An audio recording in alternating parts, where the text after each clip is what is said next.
accident near Cottonwood Pass about 2 months ago. I've just jotted a few things down. He did live a great life. He influenced a lot of people. He taught a lot of people at Western in 33 years. Great friends to a lot of other people who weren't students. You've already read the obituary, so I'm going to dispense with that. I jotted a few things down that I think are important to know about Tom. Probably one of the nicest, kindest people you could ever meet.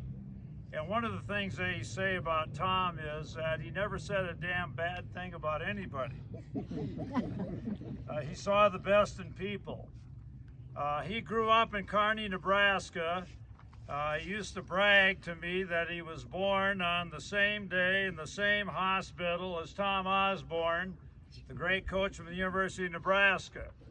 And then he played football against him in high school. I think Osborne's from Hastings. And Prather's team never won because Osborne's a pretty good player. When I think of Tom, I jotted a few things down, I'll read them. We remember him now in the midst of time. I can still see him skiing the powder at Monarch and Crested Butte. I can still see him sailing across the Atlantic Ocean and the Baja.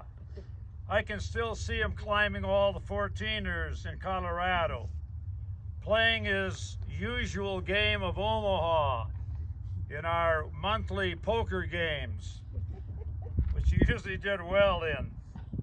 I can still see him traveling in Israel, New Zealand, and Europe, running in the Crested Butte to Gothic to Crested Butte Marathon, running in the Rome Marathon, going along the Colorado and Green Rivers, running those rivers when hardly anybody was ever doing it in the 60s, running with his wonder dog Pokey, and saving Linda Powers from drowning in the Warm Springs Rapid on the Yampa River, and walking alone on the beach. One of the great photos that I've seen is Tom and Shauna Lee walking on a beach with their backs to the camera. The love of his life. He said that to me, excuse me, many times. And one more memory. I used to be ahead of Bartleson and Prather on my mountain bike. And then they started kicking my ass. And I finally figured out they got e-bikes. I'm still trying to figure out what those e-bikes mean. But I couldn't beat them. Last year, I skied with Tom about 30 times at Monarch. And here was the usual routine. I'd pick him up at the house at 8. We would drive to Monarch, first chair. We would ski the powder for about 2.5 hours, leave, go down to the Tamichi Trading Post. He loved the Tamichi Trading Post. Have lunch. We'd play Trivial Pursuit on the way up, Trivial Pursuit on the way back. I usually did pretty good, but not always. And then we'd get home around 1:30 or 2. I'm going to miss that. There's an old song by Dolly Parton and Kenny Rogers, and it says, one of the lines, "You can't make old friends anymore." And Tom was one of the best. Now, when I grew up, there was a great song that we used to dance to, and it went something like this. Once upon a time, there was a tavern where we used to raise a glass or two and laugh and while away the hours and think of all the great things we would do.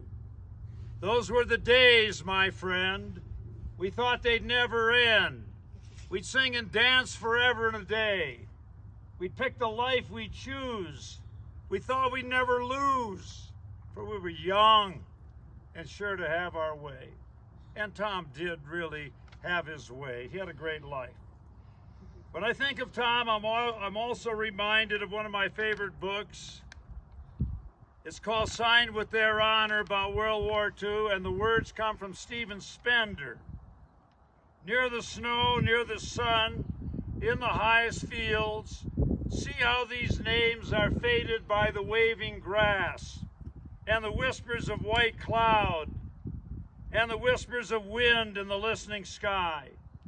the names of those who in their lives fought for life, who wore at their hearts the fire's center. Born of the sun, they traveled a short while towards the sun and left the vivid air signed with their honor. And I'd like to close the eulogy. And I'm seeing Kay Flint out here in front of me. I'll tell a quick story on Kay. She's a Crescent Butte girl. When they had the cemetery dedication, Kay came up and gave the opening talk. I'm behind her. And she said, I am a coal miner's daughter. And gave one of the best speeches I ever heard.